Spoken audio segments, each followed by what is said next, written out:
Muy bien, buenas noches. Este es el curso de Administración Pública, Gestión para Resultados y Marco Lógico y me da mucho gusto saludarles, saber que están bien, saber que están, bueno, pues ya conectados con la clase y lo que sigue. Entonces, el día de hoy vamos a continuar viendo el manual en una segunda hora, pero en la primera hora quisiera que conectáramos con el tema de la gerencia de la ética. Gerencia de la ética, como su nombre lo dice, por ejemplo, ¿qué entienden ustedes por ética? ¿Qué es la ética?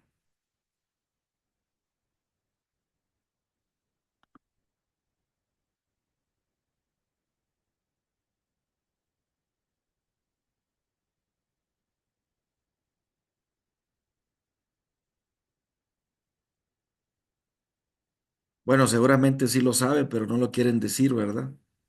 Eh, pues la ética es prácticamente un conjunto de principios y de valores bien establecidos, normados, principalmente por una conducta interna, pero que tiene una expresión externa.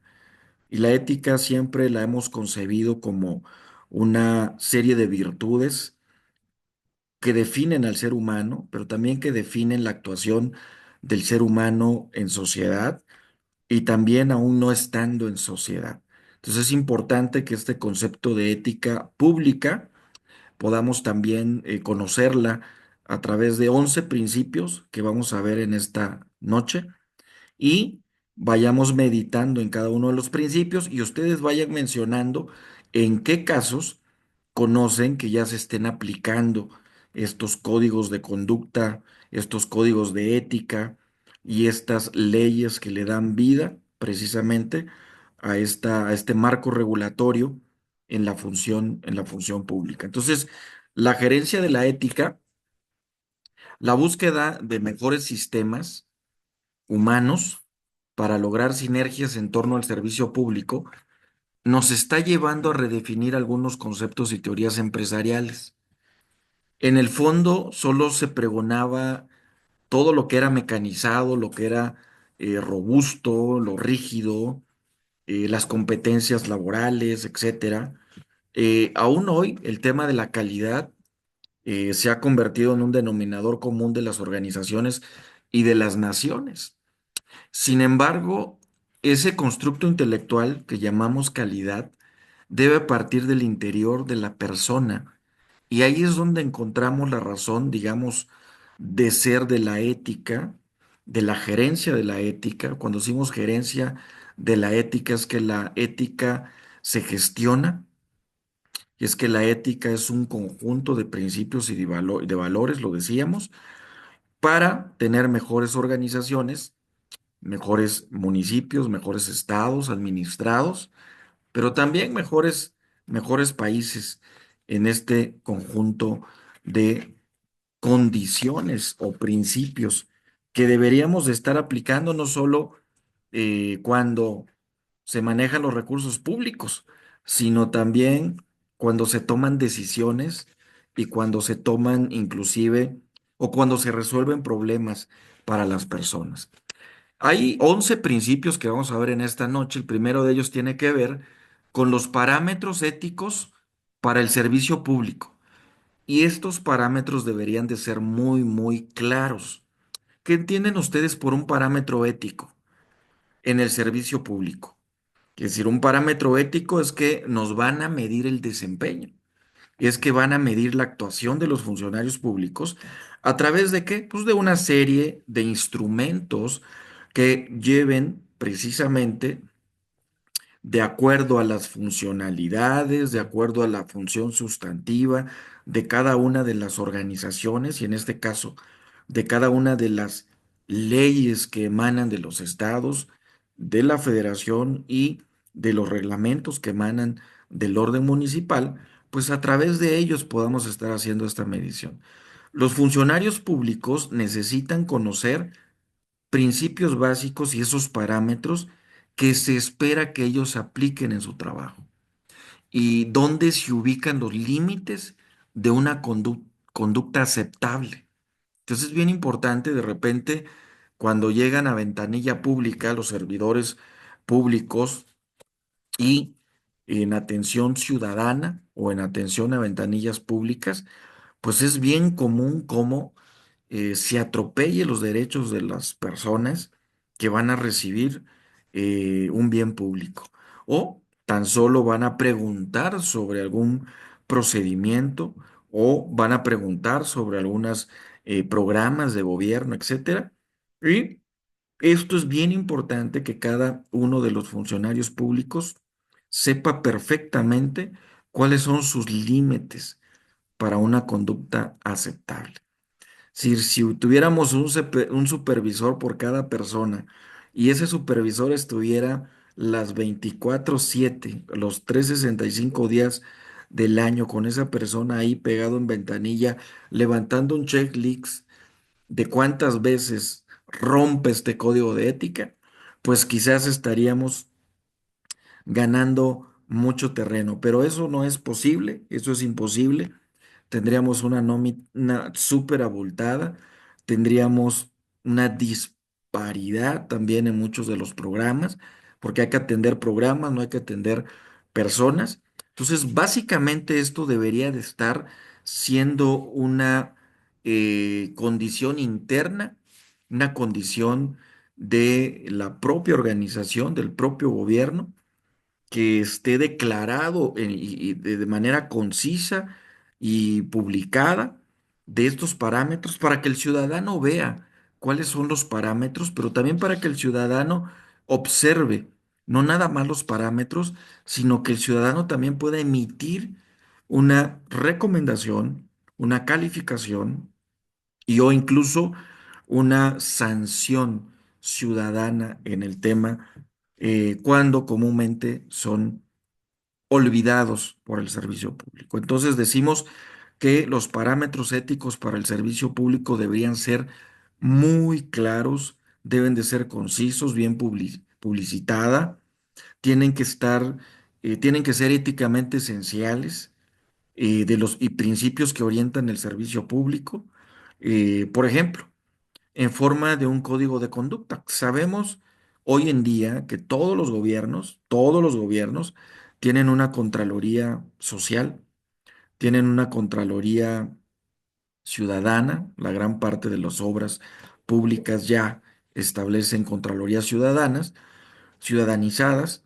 Por lo tanto, existen lineamientos que ya están creados en consenso con los actores, los principales actores políticos, hablando también de la sociedad involucrada.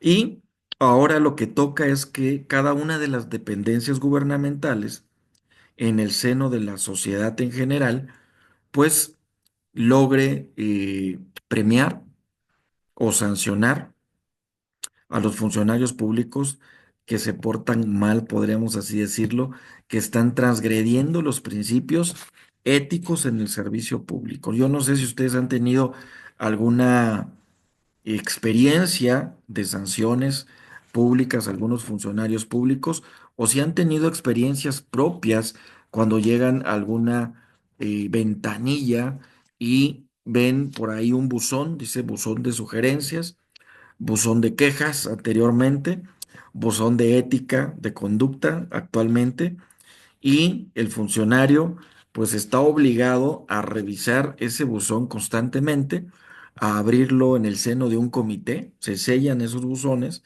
para que cuando se abran se pueda ver cuáles fueron las inconformidades que los ciudadanos plasmaron en un buzón y cuáles van a ser las áreas de oportunidad en las cuales la dependencia, el Estado, la federación o el municipio va a trabajar para subsanar o sancionar, en este caso, algún funcionario público.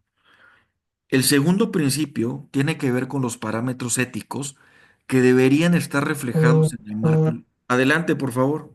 Adelante. Bueno, en mi caso, una de las sanciones que su servidor llegó a tener por responsabilidad de, digamos, de la institución fue de que una persona solicitó información, y ya que es una obligación, pues, del servidor público también y de la institución responder a todas las preguntas o dudas que tenga la ciudadanía y en este caso sí no se contestó en este caso, perdón, no se contestó por las personas, digamos, directamente que tenían que hacerlo, pero como institución, siempre la persona encargada como presidente de la institución, sí recayó en una sanción, finalmente llegó a ser sin darme cuenta que hubo un procedimiento que la verdad estuvo muy mal, pero ya cuando me dijeron estaba la sanción económica y que ya no podía apelar porque pues ya se había cumplido el procedimiento legal, este, y bueno, ahí es donde sí me doy cuenta de que sí estuvo la, la sanción ahí, digamos, una forma legal que se cumplió pues con un mandato, pues eso de no cumplir pues con una obligación que tiene el servidor público. En ese sentido, Filemón, tú, desde luego tenías un equipo de trabajo que te debió de haber informado cuál fue el tratamiento, había sido el tratamiento. Se se puede obviar, o más bien llega a pasar, porque tú lo dijiste ahorita, que entre tantos documentos, papeles, se traspapelen la información y o se malinterprete la información o no se interprete más bien desde el punto de vista jurídico y que se deje pasar porque no hay conocimiento pleno de la ley, porque no hay conocimiento pleno de la aplicación de la norma. Bueno, en este caso fue el desconocimiento del caso, porque esto ya llegó a mi correo directamente del SAT cobrándome esa sanción y cuando yo voy a la SEGAI, me dice, no, ¿sabe qué? Pues aquí ya no le podemos dar información porque este caso ya para nosotros está cerrado. Vaya a Hacienda y de Hacienda pues ya tampoco hubo nada, dice pues ese caso del INE y bueno, pues, ahí le dejé mejor para no andar dando vueltas y pues, tuve que pagar ahí la cantidad que se me cobraba. Ah, muy bien. Muy bien, bueno, pues es un caso de responsabilidad, digamos, una sanción administrativa que tiene eh, una responsabilidad directa, ¿verdad? Ahora, estuvo involucrado seguramente muchos otros funcionarios, pero finalmente recayó en el presidente, entiendo, en turno, ¿no? Sí, fue presidente de un partido. Pero sí, claro, por supuesto que estuvieron involucrados las personas que estaban directamente cubriendo el área, que la verdad, pues ya después de que no estuvimos por ahí, pues ya no supimos ni por qué razón fue la sanción, la verdad. La omisión, ¿no? De ver, de ver un documento con unos lentes o con unos ojos diferentes a como los vieron. Bueno, justo los parámetros éticos deberían estar reflejados en el marco legal. Muchos están reflejados en el marco legal. El marco legal es la base para la comunicación de los parámetros mínimos y de los principios de comportamiento para todos los funcionarios públicos. Es decir, las leyes y los reglamentos deberían establecer los valores fundamentales del servicio público y proveer inclusive en el marco de referencia para la orientación, la investigación, la acción disciplinaria y la prosecución, podríamoslo decir, de dicha acción o sanción, ¿no? Entonces, es importante tener en cuenta que estos parámetros ya existen y que se reflejan en un marco legal. Y existen leyes sancionatorias, obviamente, o así como existen órganos de fiscalización para los recursos, para la vigilancia de los recursos públicos, pues también se establecen ahí las medidas de apremio, las medidas disciplinarias, los procedimientos administrativos, inclusive esto que comentaste perfecta y atinadamente, Filemón. Entonces, es bien importante tener en cuenta que es importante, además, este, checar cada documento que llega a la oficina, ¿no? Yo no sé, si les ha pasado en algún momento, yo creo que ustedes son muy ordenados, pero si en algún momento les ha pasado que llegaron a tener en sus escritorios tantos documentos porque así lo ameritaba el momento y tantas firmas que en un momento dado, pues tuvieron que quedarse horas extraordinarias en la oficina para poder revisar documento por documento y que no se fuera ningún documento sin una respuesta, ¿no? Yo creo que eso es importante. Ahora, el tercer principio tiene que ver con la orientación ética. La orientación ética debería estar a disposición de los funcionarios públicos. Es decir, la socialización profesional debería contribuir con el desarrollo de los conceptos, de las habilidades que capacitan a los funcionarios públicos para aplicar principios éticos en circunstancias concretas. Sabemos que existen las contralorías generales en los estados, una Contraloría General a nivel federal, pero también en los municipios hay una Contraloría interna y cada órgano, tanto paraestatal o alguna de las dependencias de gobierno, la gran mayoría de ellas, obviamente los públicos descentralizados, algunos no, porque no tienen la capacidad técnica ni económica, pero la gran mayoría tiene sus órganos de control interno. Entonces, esos órganos de control interno deben de estar conformados los comités por funcionarios públicos que sepan aplicar estos principios éticos en circunstancias concretas, ¿no? El entrenamiento de ellos va a facilitar la concientización desde el punto de vista ético y puede desarrollar las habilidades esenciales para el análisis ético y el razonamiento moral. ¿Por qué digo esto? Bueno, un asesoramiento imparcial puede contribuir a crear un entorno en el cual los funcionarios públicos se muestren más propensos a confrontar y a resolver tensiones y problemas de índole ética. Mecanismos de orientación y de consulta interna deberían estar inclusive a disposición de los funcionarios públicos para ayudarlos a aplicar parámetros éticos en los lugares de trabajo. Y yo no sé si les ha pasado, comúnmente yo sí lo llegué a ver, pero a veces habían personas que se pasaban, digo, hablando de funcionarios públicos, que se pasaban 6 horas del día laboral consultando chat, viendo internet, checando su face. O sea, realmente se la pasaban, como comúnmente decimos, matando el tiempo, ¿no? A la vista de cada uno de nosotros, pues eso no es ético, ¿no? Sin embargo, en la parte interna, cuando estamos en la oficina y cuando hay tantas cosas que hacer, de repente se confunde, ¿no?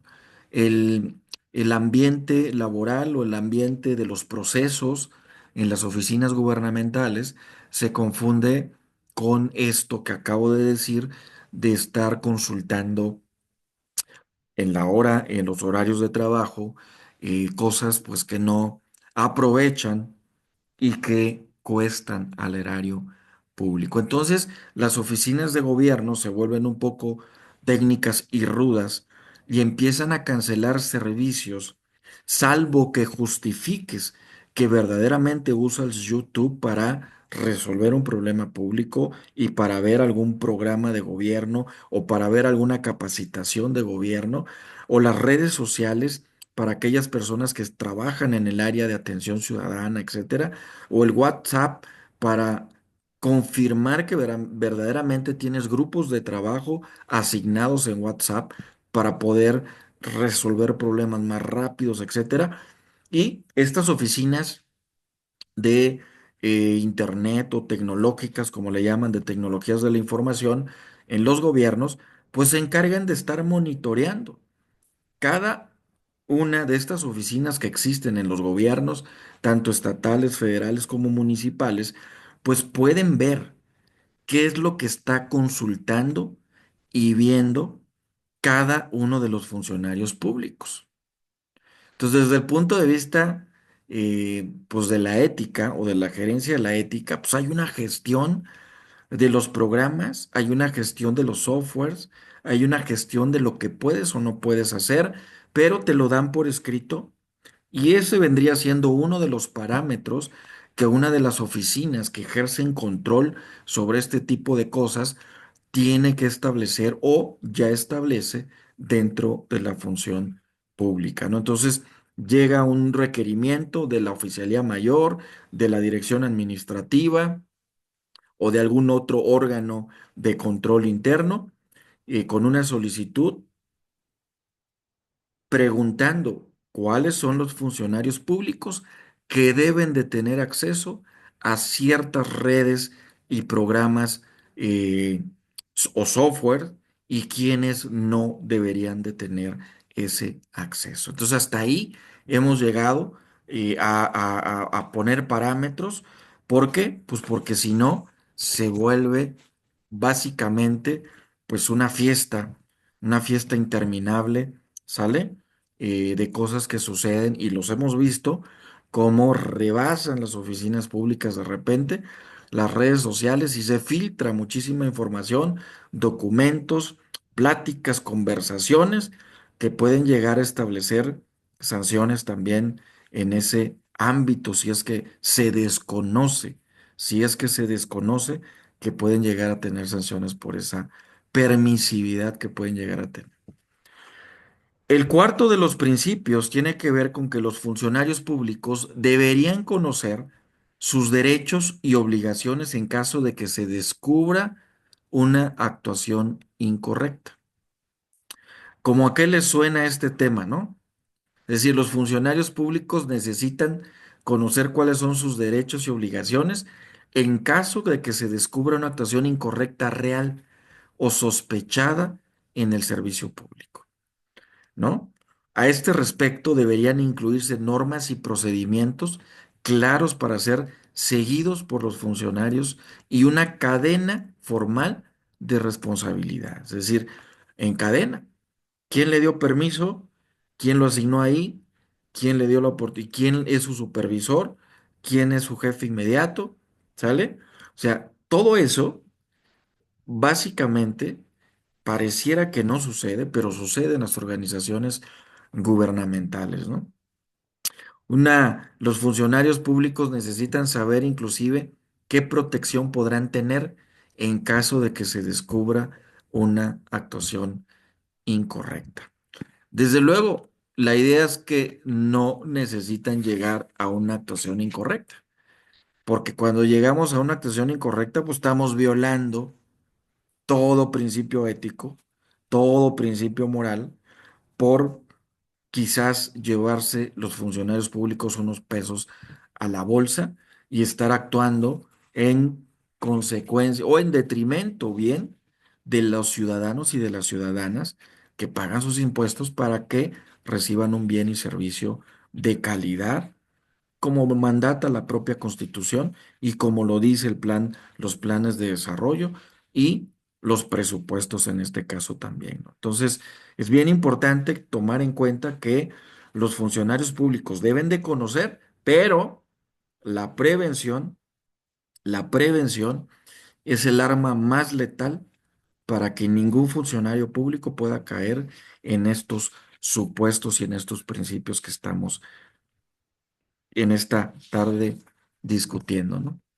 El número 5 tiene que ver con el compromiso político con la ética, ¿no? Debería reforzar el comportamiento ético de los funcionarios públicos. Los líderes políticos, no me dejarán mentir ustedes, son responsables del mantenimiento de un alto nivel de probidad en la relación de sus tareas oficiales. Su compromiso se demuestra mediante el ejemplo y emprendiendo acciones que solo son posibles a nivel político.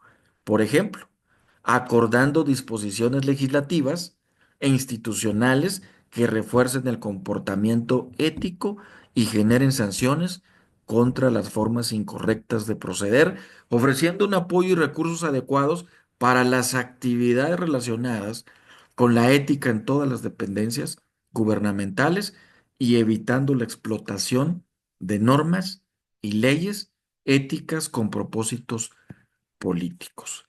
Entonces, si ustedes se dan cuenta, ¿qué está pasando en los países hoy en día? ¿Qué están pasando en los gobiernos subnacionales, nacionales y locales? ¿Qué nos está pasando como sociedad? Bueno, pues que hemos relajado la gerencia de la ética, ¿sale? Llevamos solo el quinto principio y nos hemos estado dando cuenta a través de estos cinco principios de la ética, de la gerencia de la ética, cómo se ha venido relajando el actuar de los funcionarios públicos, pero cómo desde la política, desde, digamos, la plataforma política, que es la que lleva al poder a los políticos para gobernar ciertos territorios, pues desde ahí se protege, desde ahí se actúa, desde ahí se debería ejercer una ética y una moral con mayor responsabilidad. Y vemos debates y vemos, digamos, conciertos, por llamarle de otra manera, conciertos legislativos en consecuencia a todo lo que está pasando y todo lo que está sucediendo, ¿no? Personas que se suben a los estrados y se suben comúnmente a dar un discurso, pero única y exclusivamente lo que están haciendo en vez de dar un discurso que provea a la nación, al electorado, a la gente, a los ciudadanos de a pie, que provean herramientas para poder ser ciudadanos de primer nivel, pues vemos cómo diferentes bandos están peleando y ofuscando sus propias iniciativas para llevar mayor control político de la situación del país, y esto obviamente a los ojos exteriores, a los ojos de los propios ciudadanos, pues lo que trae es un desencanto de la política y un desencanto de la administración pública. Tan desencantados estamos a veces los ciudadanos que se refleja mucho a la hora de pagar los impuestos.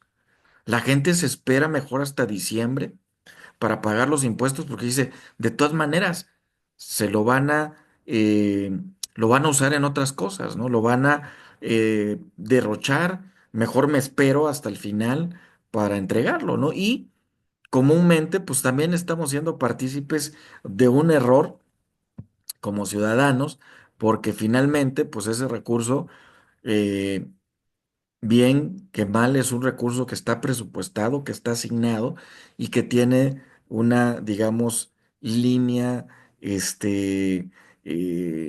presupuestaria básica para que se pueda ejercer una mejor calidad de vida para los propios ciudadanos, ¿no? Pero es lo que estamos viviendo hoy en día. No sé si ustedes tengan otros datos o ustedes vivan en otras galaxias, pero ahora lo estamos viviendo en nuestro país y lo estamos viviendo también en países similares al nuestro. Bueno, también lo vivimos en países de primer mundo, ¿no? Estamos viendo cómo países o gobiernos de filosofías antagónicas, hoy en día, por la practicidad económica, se están prácticamente uniendo en torno a un bloque económico para dominar mucho del comercio que hoy en día todavía está en manos y en control de los gobiernos. El sexto principio tiene que ver con un proceso de toma de decisiones y este debería de ser transparente y abierto al escrutinio.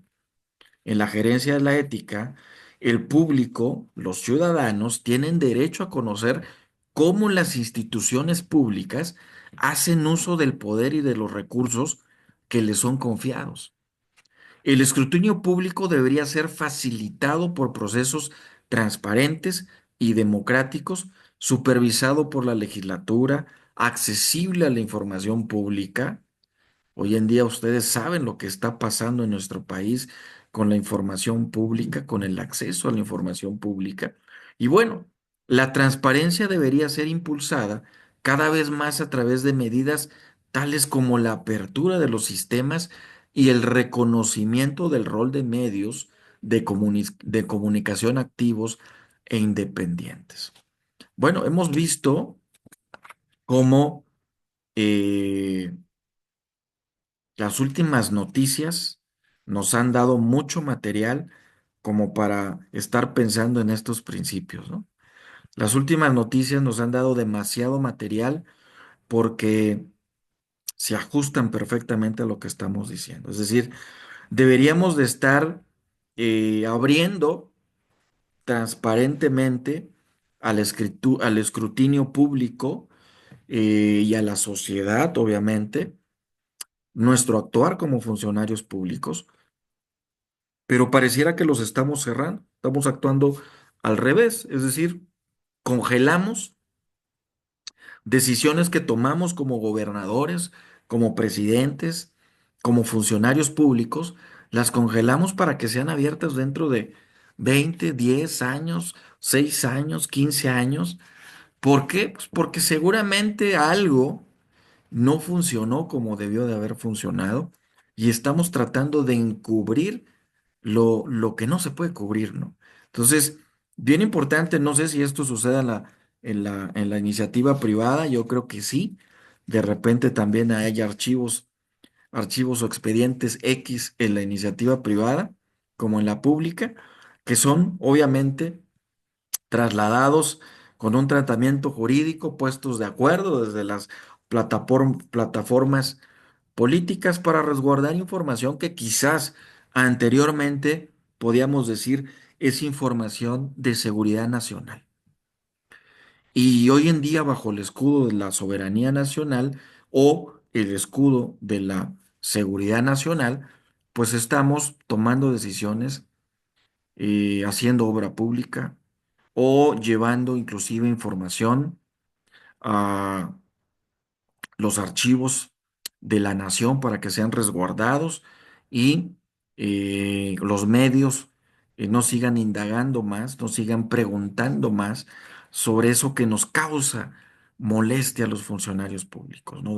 Nos causa este, cierta incomodidad y nos causa inclusive cierto nerviosismo a la hora de estar ejerciendo la función pública. El séptimo de los principios tiene que ver precisamente con que los gerentes públicos deben demostrar y promover un comportamiento ético. O sea, no solo debe de estar escrito en la ley, no solo debe estar en la norma, no solo debe estar en la Constitución, sino que se debe demostrar y promover un comportamiento ético en la función pública. Si tú le preguntas a un japonés o a un ciudadano de, de, digamos, oriental, qué privilegio es trabajar en el gobierno, ellos te van a decir, es un privilegio, a veces ni siquiera el sueldo se justifica lo que ellos dan para trabajar en el gobierno, ¿no? Es decir, quien trabaja en el gobierno, quien trabaja en el gobierno, para ellos es un privilegio trabajar en sus gobiernos. De manera que se vuelve ético y moralmente sabio trabajar en un gobierno. Eh, en un entorno organizacional en el que se estimulen los elevados niveles de conducta mediante el suministro de incentivos apropiados para el desarrollo de este tipo de conductas, tales como condiciones inclusive de trabajo adecuadas, una elevación efectiva de las condiciones de trabajo, este, premiar el desempeño, eso tiene un impacto directo sobre la práctica cotidiana de valores y parámetros de ética en el servicio público. Los gerentes tienen un comportamiento muy importante y un papel muy importante que desempeñar en este aspecto, porque ofreciendo un liderazgo consistente, cumpliendo el rol de modelo en términos de ética y de comportamiento, en su relación profesional, obviamente, pues le suman a su liderazgo político, a su liderazgo social, a su liderazgo profesional, le suman mayor confianza ciudadana.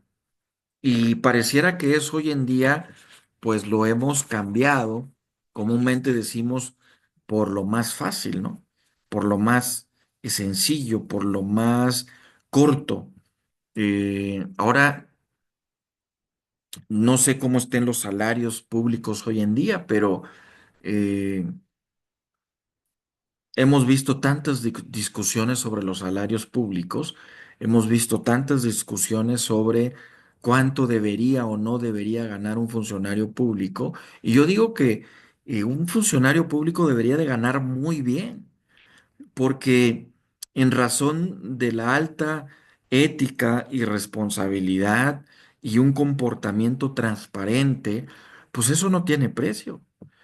Sin embargo, hemos tenido experiencias, hemos tenido lamentablemente casos o sucesos que nos enteramos por lo regular todos los días abriendo el periódico, escuchando la radio o llevando tan solo el caso en algún tribunal de algún funcionario, funcionaria o de algún grupo de funcionario público que esté cometiendo algún acto indebido en la función pública, ¿no? Entonces hay que tener muchísimo cuidado de no caer en este tipo de situaciones.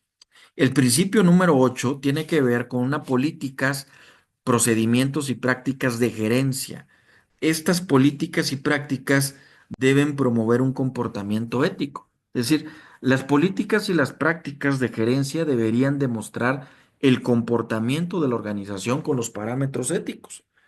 Es decir, no es suficiente para los gobiernos tener solo estructuras basadas en la normatividad o en la consecución de esta normatividad y el consentimiento que la normatividad da.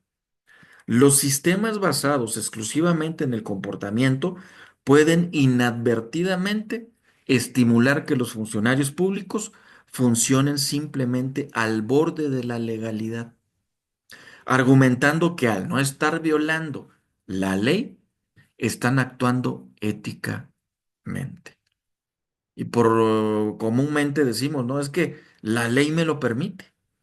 Ah, entonces porque la ley me lo permite, me encargo de pisotear los derechos de otras personas.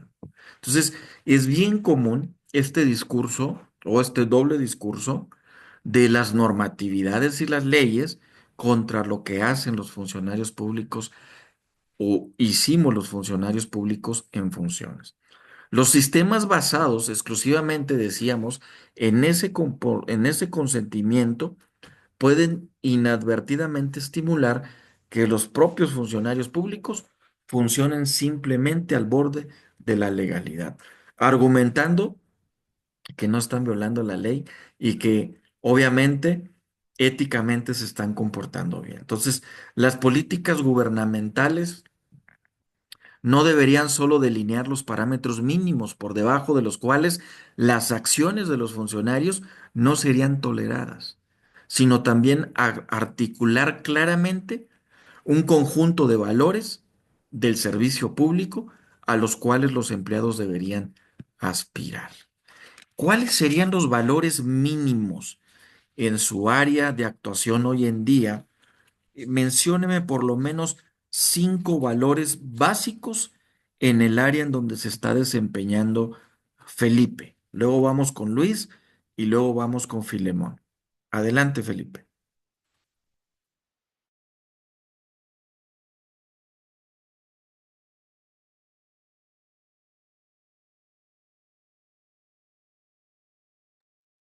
Bueno, si Felipe está indispuesto, Luis, ¿nos puedes apoyar?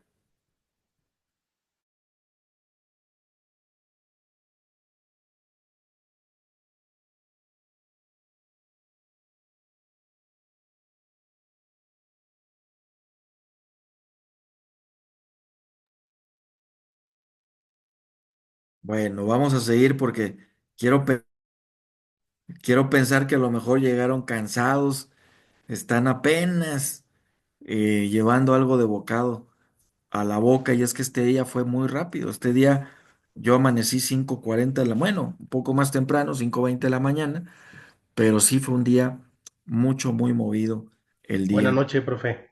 Ah, te decía Luis, ¿nos Sí. puedes ayudar a mencionar por lo menos 5 valores éticos que deberías tú ahorita o que tú aplicas dentro de la función pública en donde te desempeñas? Sí, pues primero es la responsabilidad, sí, bueno, lo que está tomando un poquito de auge en la actualidad, la empatía, Ajá. eh, sí, la honestidad, La honestidad, sí, la parte de el respeto, el respeto. sí, y pues bueno, no parece, tal vez no parece valor ético, profe, pero yo creo que la congruencia también es, para mí es muy importante. La congruencia, ser íntegro, ¿verdad? Sí, sí, sí, sí, sí, esa parte. Se dan cuenta cómo hoy en día tan solo platicar con una compañera del otro sexo tiene una gran responsabilidad. Lo que dices, cómo lo dices, Sí, sí, sí, sí, en qué tono lo dices, y no solo eso, sino cómo te mueves para decirlo. Entonces, hoy en día, cualquier error, cualquier falta en ese lenguaje que aplicamos hoy en día puede ser motivo de una reprimenda, de una sanción, un código de ética o ser llamado, obviamente, ser llamado para ser sancionado o como le llaman comúnmente, o ser puesto a disposición por una mala cara, por una palabra ofensiva o por un ademán o una mueca que anteriormente será común que se diera en las oficinas, y no nada más de gobierno, sino en todas las oficinas también en donde habían relaciones empresariales, tanto públicas como privadas. No sé si Filemón nos puede ayudar con otras cinco valores éticos que aplique ahí en el municipio. Bueno, complementando con lo que dijo el compañero, sería pues, la lealtad, este, sería parte, la justicia, la integridad. Hoy que hablamos también de equidad, pues serían los que pudiéramos hablar de complemento, sí, de esos valores que en el trabajo debemos de tener, ¿no? Excelente, muy bien, sí. Y hay, y entiendo yo, pegado en las oficinas gubernamentales un código de conducta ético, y tú llegas a la dependencia y lo primero que haces es que llegas y ves el código de conducta ética: respeto, lealtad, honestidad, transparencia, sencillez, empatía, responsabilidad. Y cuando observas, por lo regular esto se ve en las mañanas cuando van llegando los trabajadores, cómo existe una camaradería, existe un ambiente de equipo, existe una buena relación, etcétera. Pues eso se nota, ¿no? Cualquier persona que esté viendo ese comportamiento, pues va a hablar muy bien de esa oficina, de ese municipio o del estado en general, o del país, ¿no? Entonces, trasládenlo ustedes a la ética país, trasládenlo ustedes a la ética empresarial, pero más, digamos, eh, profundamente, trasladémoslo a la ética de la responsabilidad que tenemos como ciudadanos antes de ser funcionario público, ¿no? Entonces yo llego a mi oficina pensando que hoy es un día en el cual voy a transformar la vida de una persona que se acerque a pedir un apoyo, un servicio. A veces solo es el escuchar a las personas, a veces solo es el tratamiento de llevarlo a una terapia, etcétera, o de conducirlo a la oficina en donde le pueden resolver o le van a ayudar a empezar a resolver su problema, ¿no? Y eso es bien, muy importante hoy en día para la función pública. El principio número 9 tiene que ver con las condiciones del servicio público y la gerencia de recursos humanos, porque ahí es donde se debe promover una conducta ética. Las condiciones del empleo público, tales como las perspectivas de carrera, el plan de carrera, el desarrollo personal, una remuneración adecuada, políticas de gerencia de los recursos humanos que deberían crear un entorno conducente al comportamiento ético. La adopción de principios básicos tales como el mérito, de manera consistente en los procesos cotidianos de reclutamiento y de promoción, contribuyen a operacionalizar la integridad del servicio público. Y esto me da pie a comentarles, bueno, pues que hay gobiernos latinoamericanos, como el gobierno de Chile, por ejemplo, que tiene un sistema de servicio civil de carrera de los más avanzados en el mundo. Eh, y esto obviamente premia al funcionario público que se comporta de manera ética, ¿no? Premia la labor de un funcionario público tanto que algunos gobiernos se reservan el derecho de elegir algunos ciertos puestos, pero otros puestos de gobierno se ponen al escrutinio ciudadano, es decir, se ponen en función de la ciudadanía para elegir, como hoy estamos haciendo con un poder, ¿verdad? Lo vamos a hacer el 1 de junio, me parece, con un poder que vamos a elegir jueces y juezas. Bueno, pues en este gobierno chileno, pues se tiene todo un sistema de servicio de la alta dirección.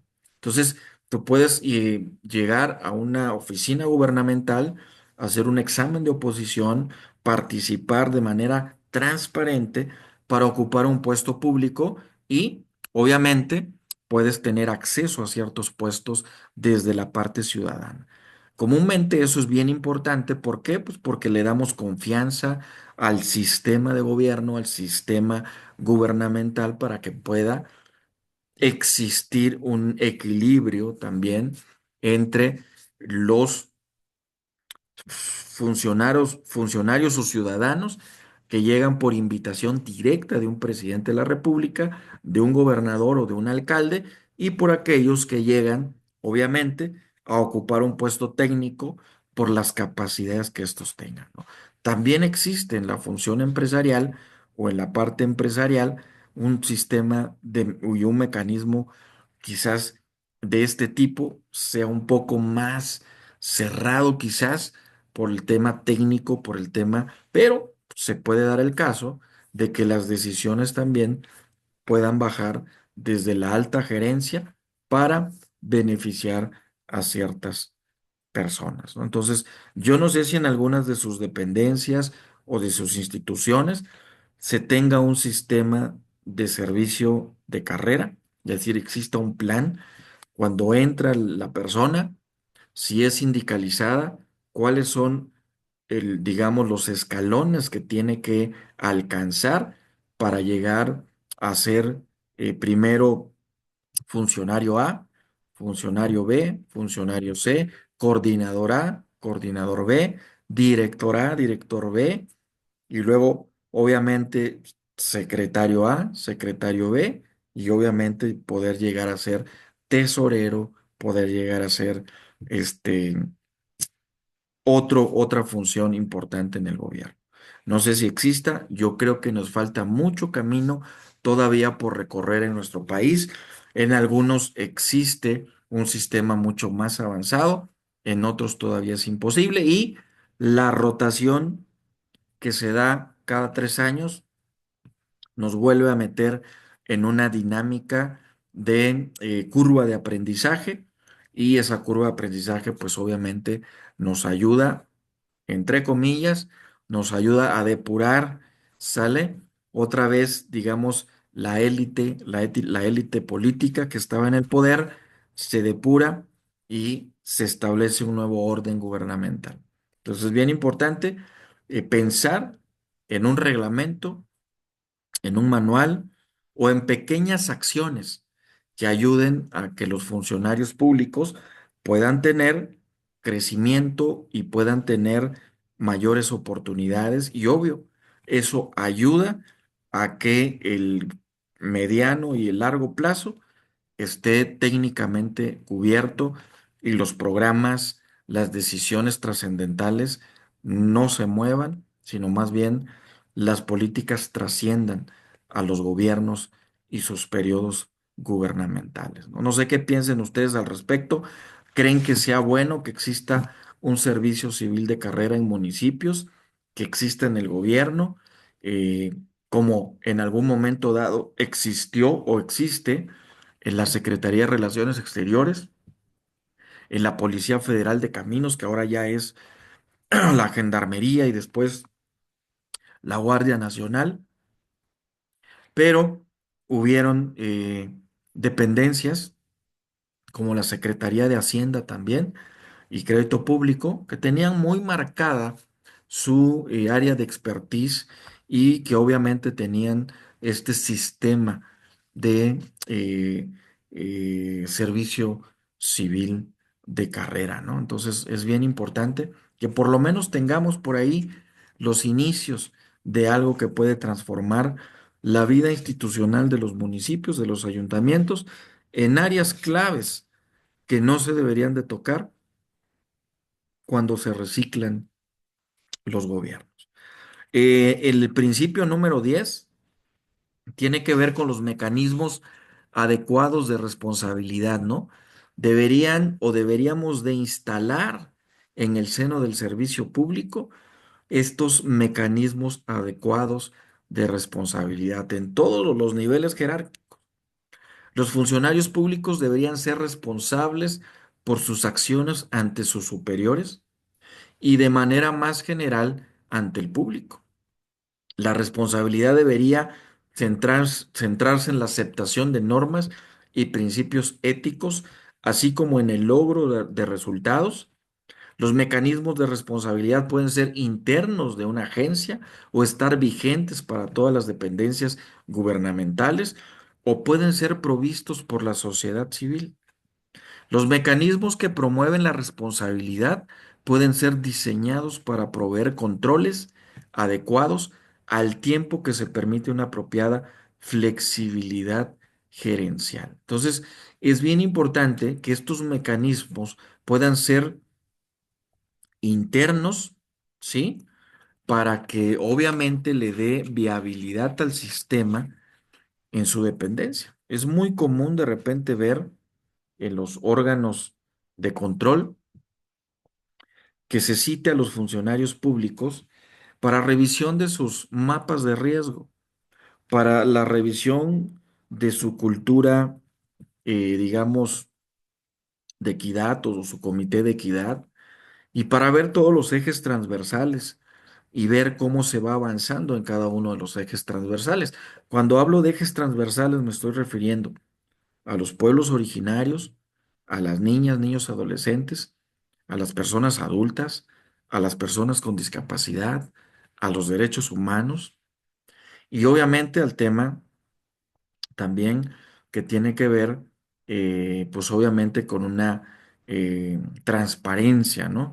En estos ejes transversales que obviamente seguramente son los que más foco de atención requieren para que existan mecanismos puntuales en cada dependencia, en cada organismo, en cada institución, para poder darles también a ellos, pues obviamente un servicio eh, de calidad y obviamente un servicio pues como el que se merece cualquier ciudadano, ¿no? Como el que se merece cualquier ciudadano.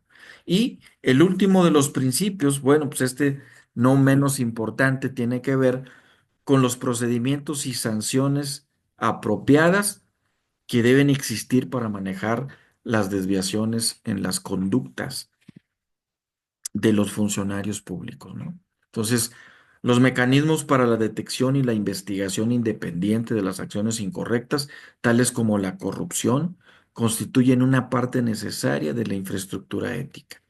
Es necesario contar con procedimientos y recursos confiables para monitorear, informar, investigar las transgresiones de las normas del servicio público, así como para aplicar las correspondientes sanciones administrativas o disciplinarias a efectos de desestimular dichas transgresiones.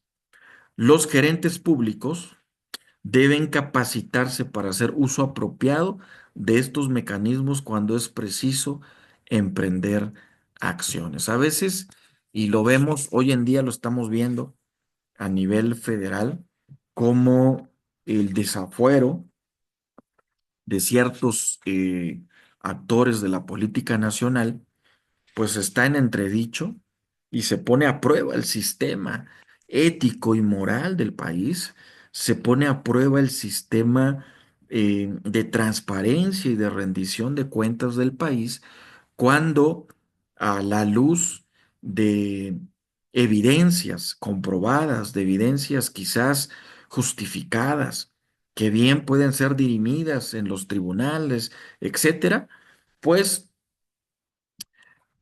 a través de diferentes mecanismos políticos, pues podamos todavía tener cierta protección, cierta, este, digamos, consideración para no ser tocado en sus propios, digamos, intereses.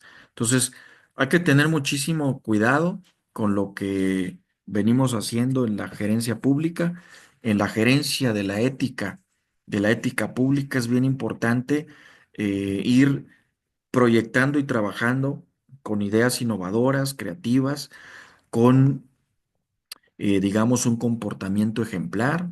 Y para eso se requiere mucho trabajo en las relaciones humanas, en las relaciones públicas, en las capacitaciones eh, que se dan, no solo en la parte técnica, porque la parte técnica pues es algo muy importante, es una habilidad y una competencia que debe tener la persona que esté en un puesto de gobierno, porque también es ético tener personas técnicamente aprobadas, eso es ético también, y eso habla muy bien de las administraciones públicas, ¿no? Y cuando es cuestionada la administración pública desde el periodismo o desde otras trincheras, eh, pues bueno, obviamente pues se pone en duda o en tela de juicio qué funcionario público nos representa, en manos de quién estamos dejando diversos sectores de la política nacional o de la política estatal o de la política municipal. Y eso es bien importante atacarlo sí o sí con un formulario concreto de autodiagnóstico en cada una de las administraciones públicas para ir midiendo, tener una métrica, como decíamos al principio, en el cual la ética se pueda medir, pero también se pueda poner al escrutinio de las y los ciudadanos de cierta demarcación territorial. Entonces, no sé, hasta aquí algún comentario respecto a la ética, a la gerencia de la ética. Yo creo que les está sonando adecuado, ad hoc.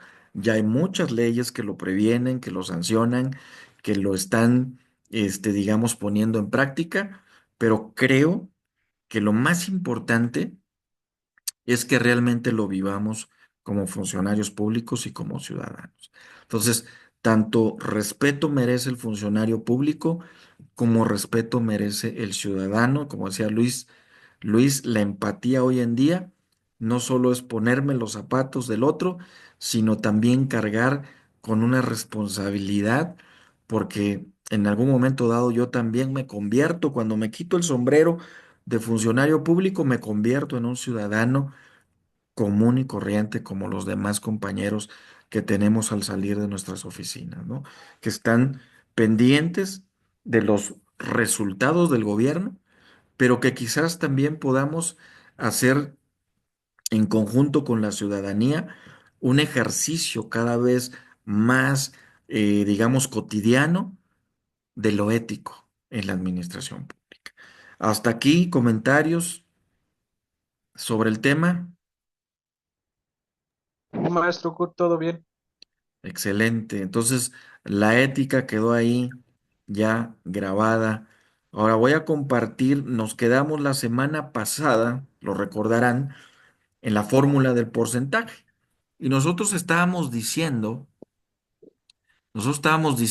que hay una fórmula bien sencilla para poder, digamos, medir elementos, algunos elementos de las diferentes niveles de la matriz de indicadores para resultados. Y este era la fórmula del porcentaje, ¿no? Lo real entre lo planeado, este, por 100 y eso me da el porcentaje, ¿no? Entonces, seguramente ustedes tienen diversos indicadores dentro de sus oficinas.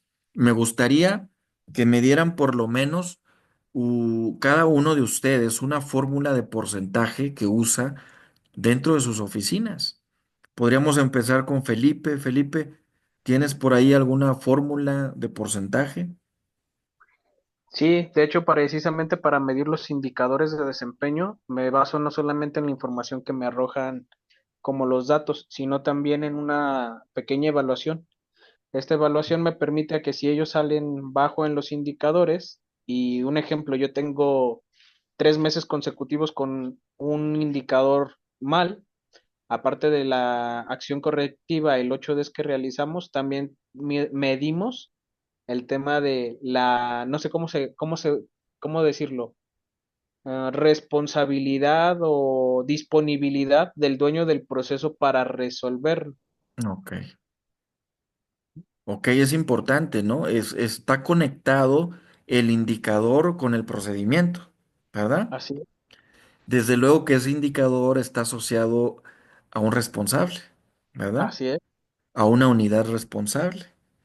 Entonces, esto es bien importante dentro de los indicadores. Es bien importante que cada indicador en cada nivel de la matriz de indicadores para resultados esté asociado a una unidad responsable, pero también a un responsable en el manejo de este indicador. ¿Por qué?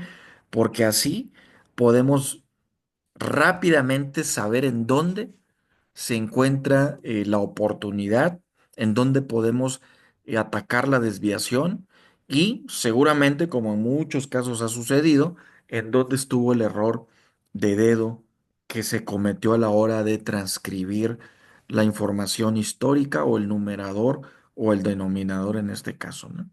Entonces, los porcentajes son el método de cálculo más utilizado y permiten conocer el grado de avance o cobertura de alguna variable. Si yo en la realidad estoy capacitando a 1,000 personas, pero mi plan decía que iba a capacitar a 1,500, entonces, esas 1,000 personas entre las 1,500 me va a dar un resultado. Y ese resultado, esa fracción, la tengo que multiplicar por 100 y ese va a ser mi porcentaje de avance en ese indicador. Entonces, es bien común decir lo real entre lo planeado por 100.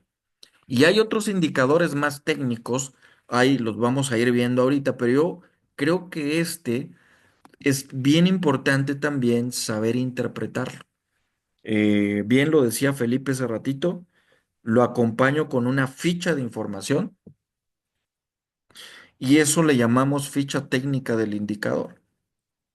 La ficha técnica del indicador me va a dar los elementos sustantivos de cada indicador y me va a decir cuál es su escala, su métrica de ese indicador para saber el semáforo, para saber si está en verde, si está en rojo o si está en amarillo, en ámbar, para tener una métrica y poder decir, oye, pues no estamos tan bien como decimos que estamos, nos falta redoblar esfuerzos en el número quizás de personas que estamos capacitando en ciertas áreas importantes del gobierno o a las personas que le estamos dando la beca. ¿Qué número, qué porcentaje de personas de nuestra población objetivo están recibiendo realmente la beca en el tiempo, con la calidad, con la eficacia y la eficiencia que eso amerita. Entonces, para eso es bien importante tener una ficha técnica del indicador, porque en esa ficha van todos esos elementos, va el nombre, va la fórmula, va la justificación, van las fuentes de verificación, va el área o la población objetivo, las variables, todas las variables que van a ir en este indicador, pero también las métricas para valorar cómo es que se mide y a razón de qué o comparado con qué se mide este indicador, ¿no? En el ejemplo que dábamos la semana pasada, bueno, teníamos que, bueno, las actividades o es la recepción de solicitudes para las becas escolares en los módulos de atención, ¿sale? Son las actividades, y entonces identificando las variables, si tenemos un indicador de porcentaje de solicitudes respondidas en el periodo T le llamamos, pues hacemos el contraste, ¿no? Entonces tenemos un número de solicitudes respondidas en el trimestre T contra un número de solicitudes recibidas en el trimestre T, y eso nos va a arrojar lo que hace rato decíamos cuando aplicamos la fórmula. Es una misma unidad de medida, es un mismo periodo de tiempo, ¿sale? Y ahí podemos ver el porcentaje, ¿sí? En este indicador de solicitudes respondidas de algún determinado programa presupuestario. ¿Qué es una tasa de variación? Es un poco más compuesto el indicador. Si bien el de porcentaje es el más común, esta tasa de variación es la forma de expresar un cambio relativo en el tiempo. Es el cociente de dos observaciones de una misma variable, pero en diferentes periodos. Es decir, puede ser en el año 2001 contrastado con el 2002, o en el año 2024 contrastado con el 2025, o en un tiempo más corto y más breve, dependiendo en el nivel de la matriz de indicadores para resultados. Si está en el fin, si está en el propósito, si está en los componentes o si está en las actividades. Si está en las actividades, pues mi variación va a ser prácticamente diaria, ¿sale? Ahí prácticamente es la consecución de mis acciones diarias. Pero si es de componente, a lo mejor es mensual o bimensual. Si es de propósito, puede ser semestral o anual.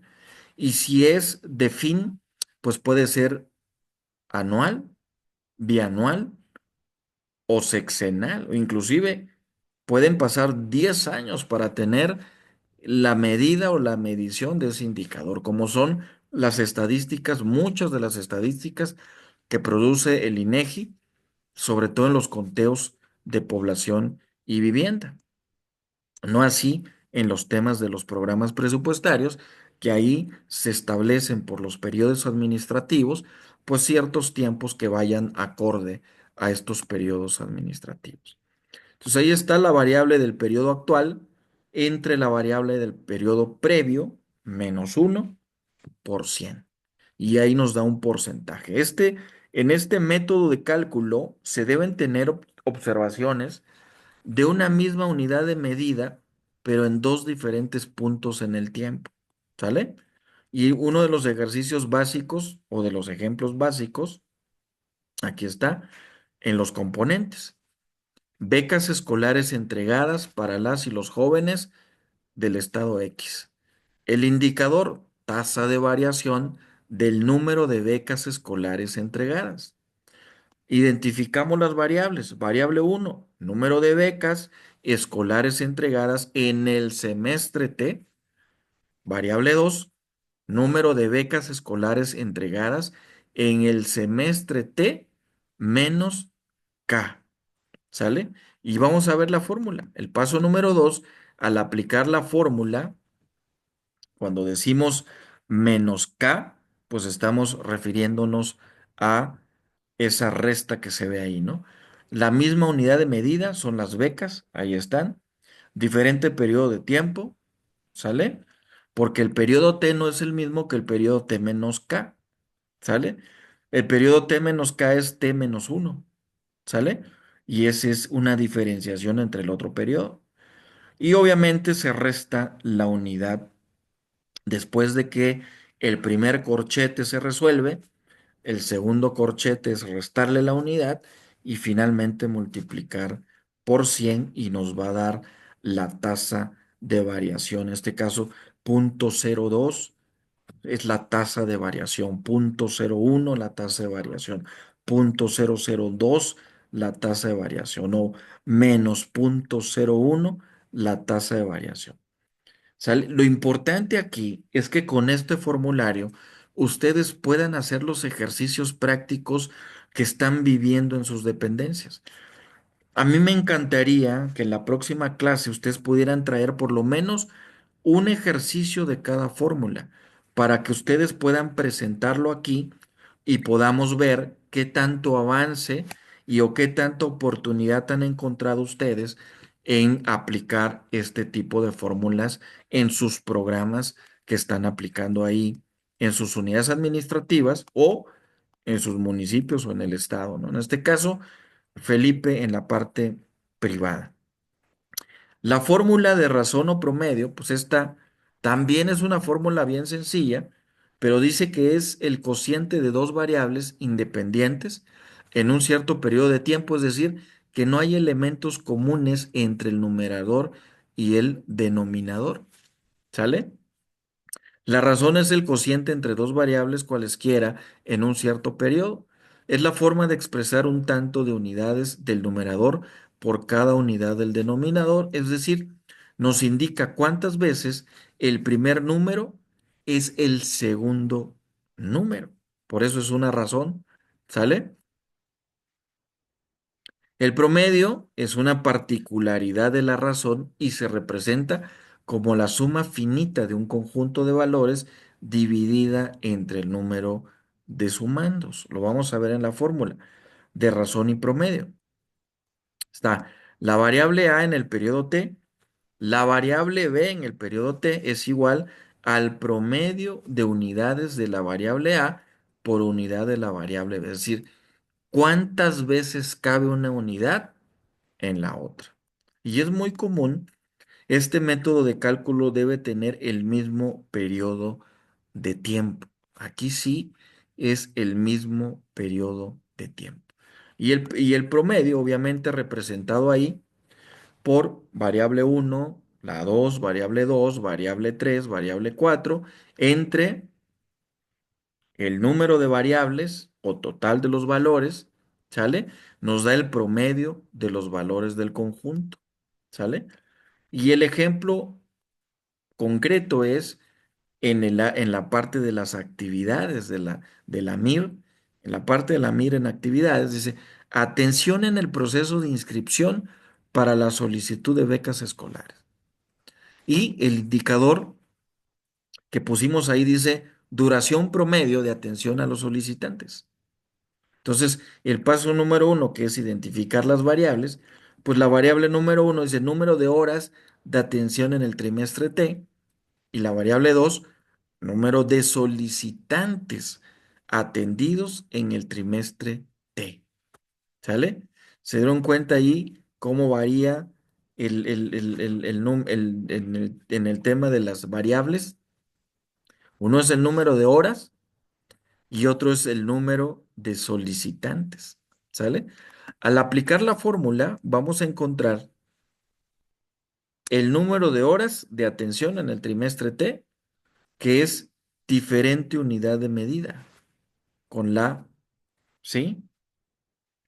Con la siguiente, que es sí el mismo periodo de tiempo, pero es número de solicitudes atendidas en el trimestre. Y nos da el promedio de atención, es decir, en cuánto tiempo promedio nos lleva a atender a una persona y con eso se pueden hacer cálculos de costos en cuanto a cuántas personas vas a necesitar para poder implementar un programa de entrega de becas en un municipio X. ¿Sale?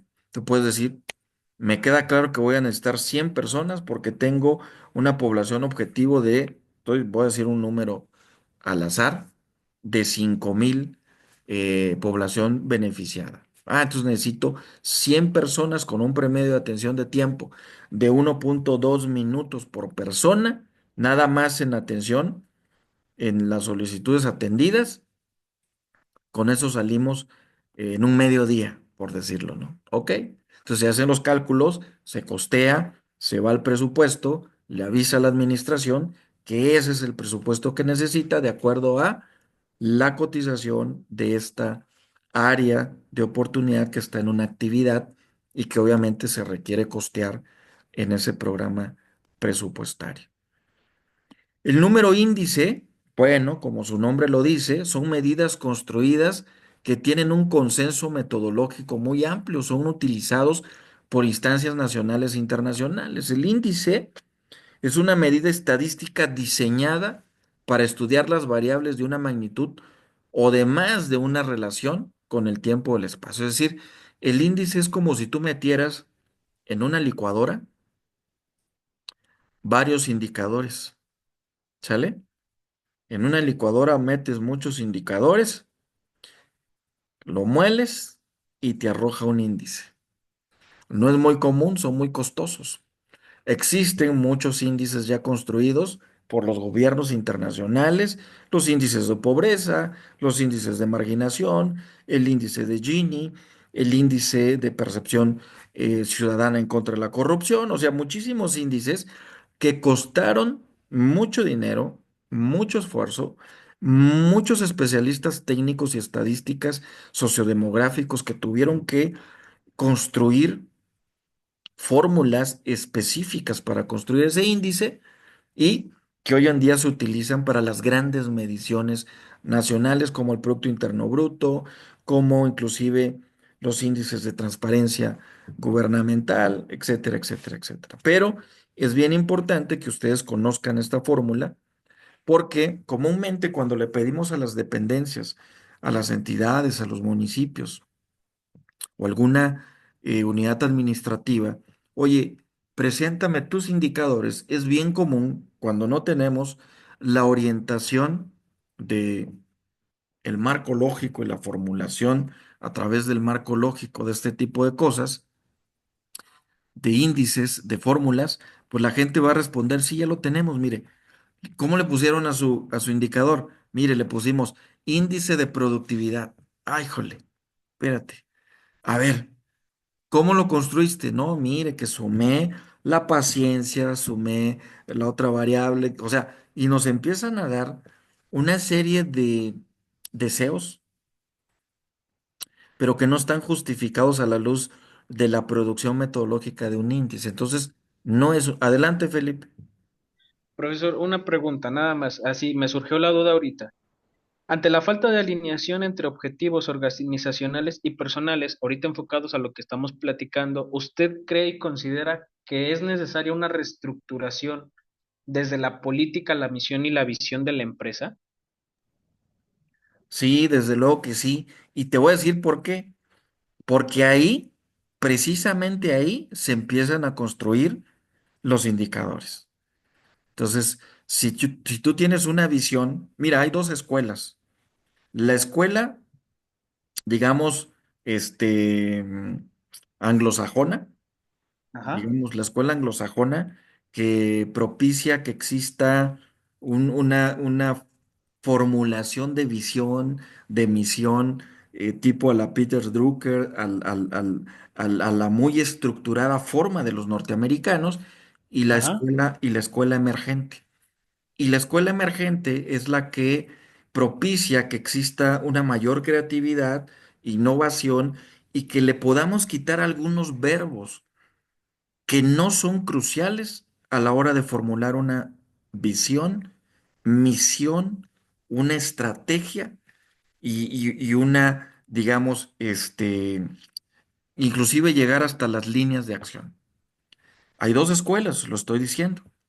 Para Ujú. efectos de la iniciativa privada, ahí va. Cuando ustedes participan en un concurso muy técnico, solicitando eh, fondos, y lo digo también para el caso del gobierno, solicitando fondos extranjeros. Hay un estándar internacional. Entonces, Ujú. el estándar internacional te va a llevar a la escuela clásica, ¿sale? Te va a Ok. llevar a la escuela estandarizada por los Estados Unidos, a Harvard, a Yale, a todas estas escuelas. Y entonces tú tienes que formular, para efectos prácticos, quizás con la escuela emergente, una manera en que a las personas se les haga mucho más fácil comprender la misión, la visión, la filosofía de la empresa, los principios de la empresa con una visión emergente y más clara.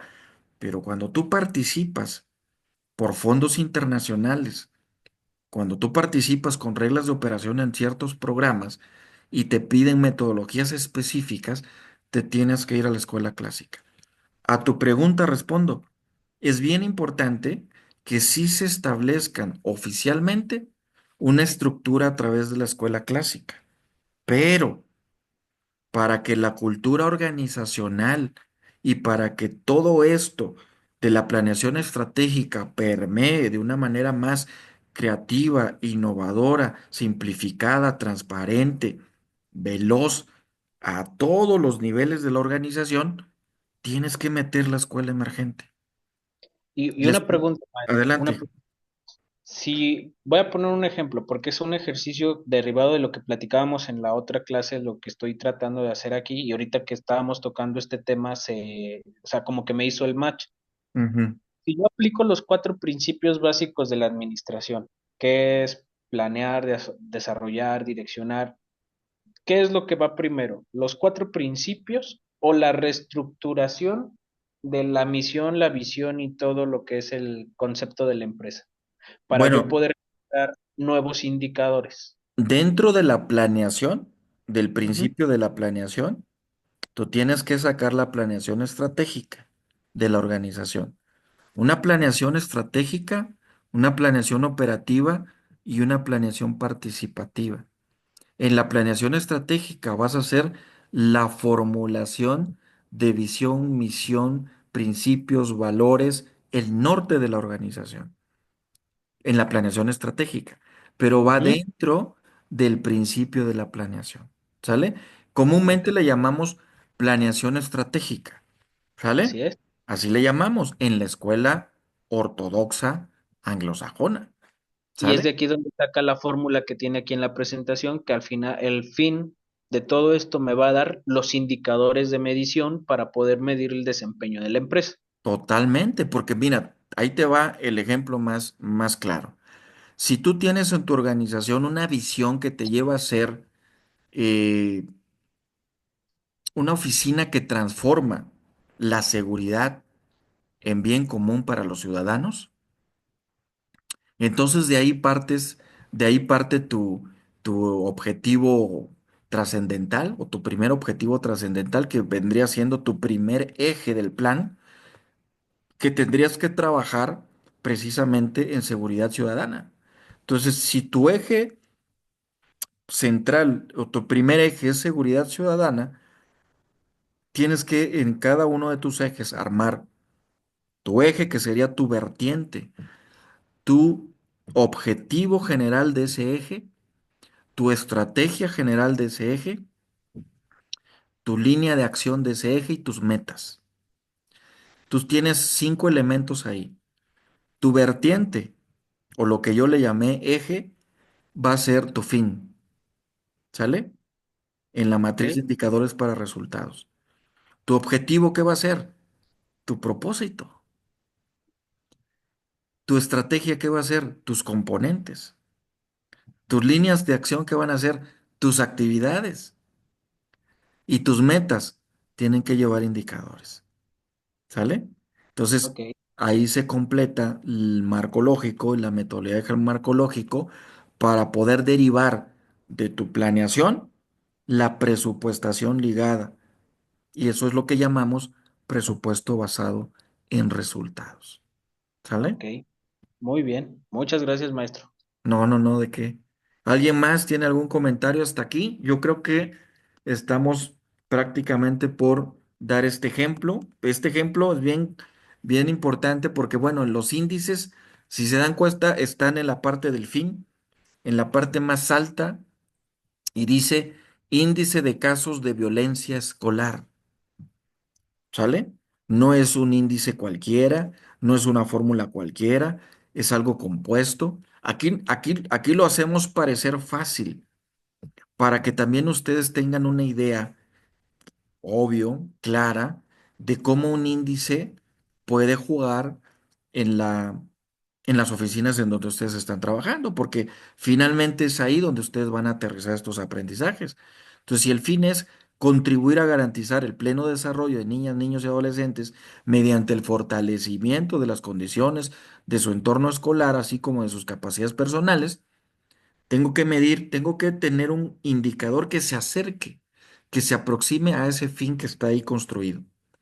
Y lo que más se acerca es un índice de casos de violencia escolar, que ya lo mide la Secretaría de Educación Pública, que baja a través de la información que pasan las secretarías de educación de los estados y de los sectores o de la sectorización que hay en los diferentes municipios o zonas escolares, y toda esa información en cascada llega a la federación y se establece un índice de casos de violencia escolar que después se comparte en cascada a estos órdenes de gobierno que mencioné.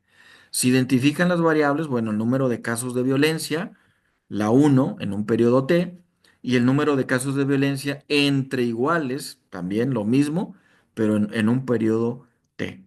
¿Sale?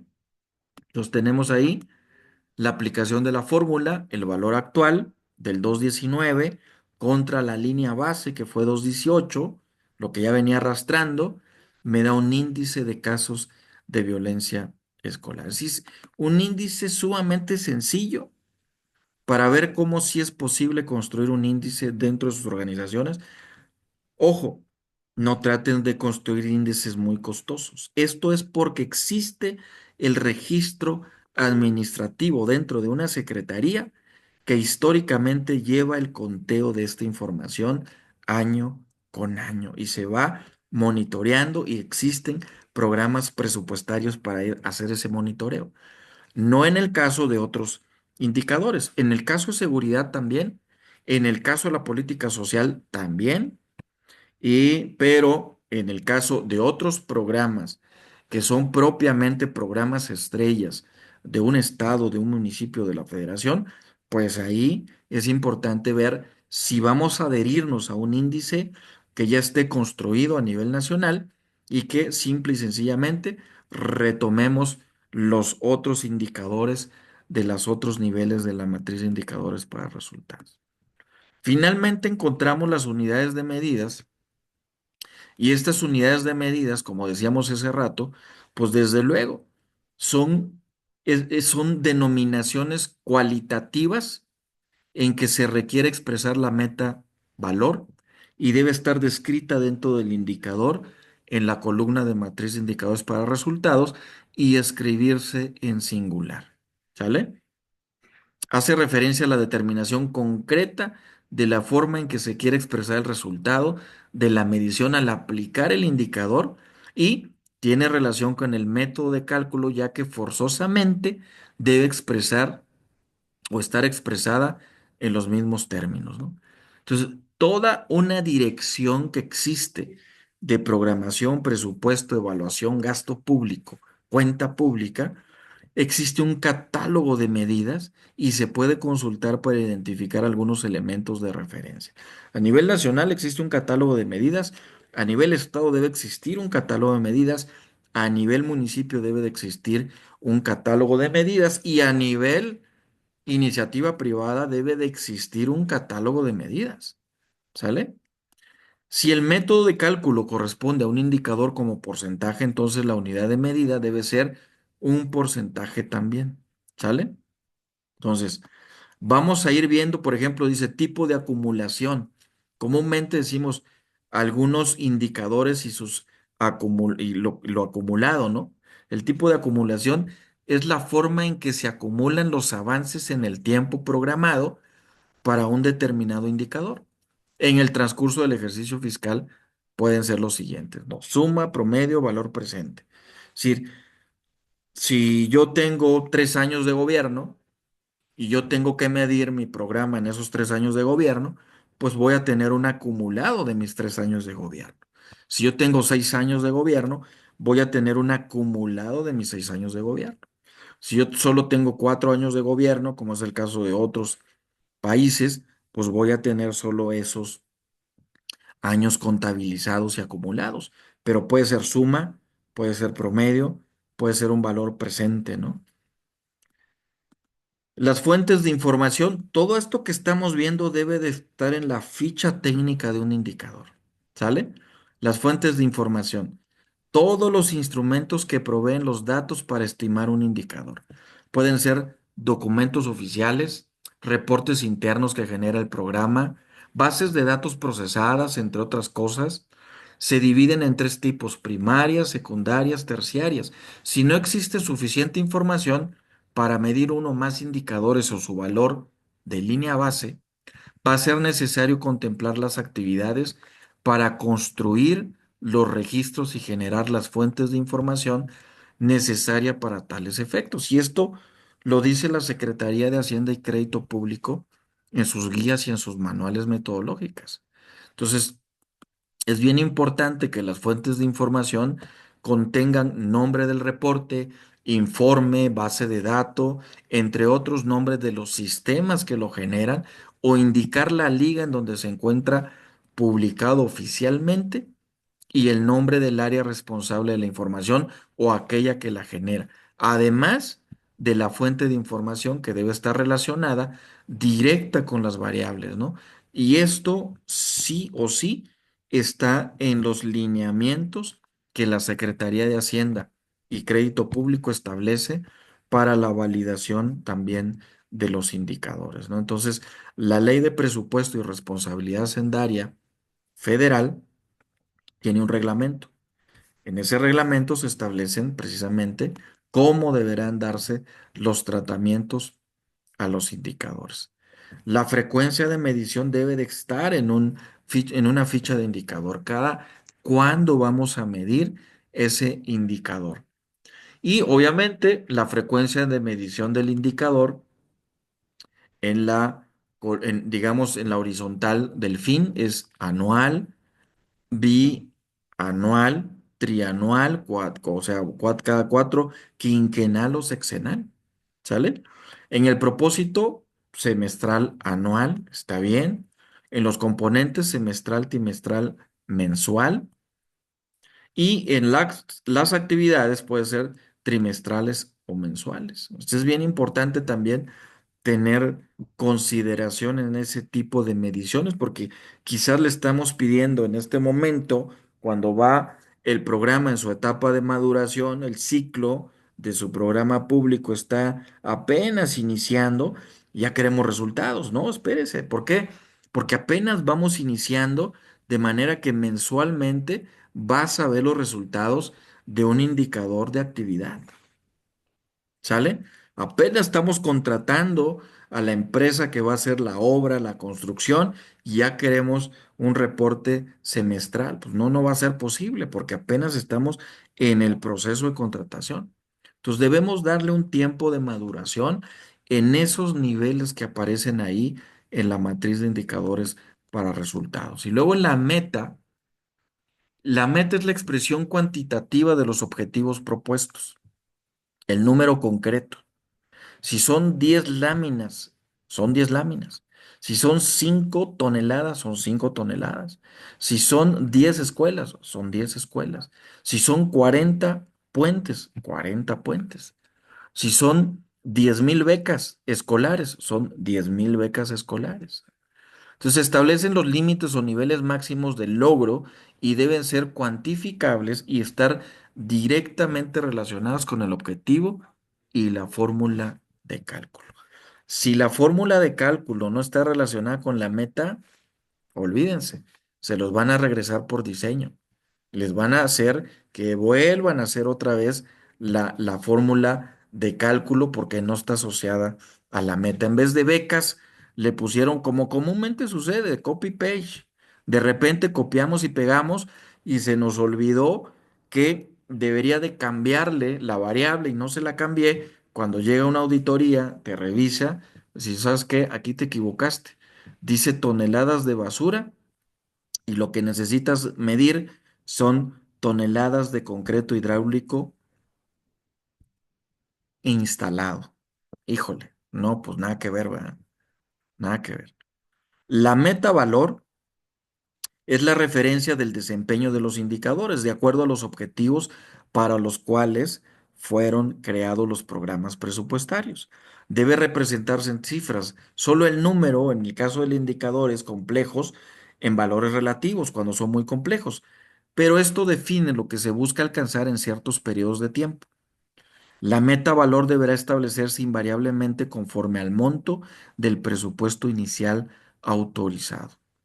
La meta institucional, decíamos, es un cociente de la variable realizado entre lo programado multiplicado por 100 y el resultado será el porcentaje, ¿no? Para todos los indicadores de desempeño considerados en una matriz de indicadores para resultados, ahí es donde tenemos que hacer estas consideraciones, ¿no? Las metas de los indicadores van a ser o estar directamente relacionadas con el objetivo y deben estar orientadas a verificar significativamente el desempeño del programa, pero debe ser factible de alcanzar.